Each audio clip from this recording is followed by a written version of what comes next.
بسم الله الرحمن الرحيم. ازيكم يا حبايبنا، عاملين ايه؟ يا رب تكونوا بخير. ما تنساش الدعم الايجابي لاخواتنا الفلسطينيين، اللهم كن لهم عونا ونصيرا.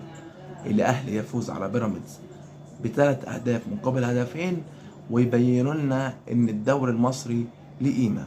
مع اني زملكاوي ولكن الماتش ده عجبني ولازم اطلع اتكلم، ودي مهنتي. الاهلي ابدع وامتع واستحق صراحه الفوز. الاهلي عجبني، الاهلي اقنعني، الاهلي استحق الاشاده من الجميع. قفشه نزل خد كريست الماتش.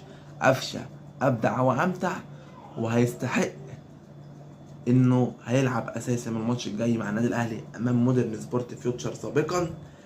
الاهلي ابدع وامتع واجاد واستحق الاشاده من الجميع، ولكن كان في كلام عن الحكم، ولكن الحكم الاسباني ادى اللي عليه بنسبة 90%. لكن يا جماعة، هو دوت كان ملخص مباراة الاهلي. اهم حاجة ما تنساش الاشتراك في القناة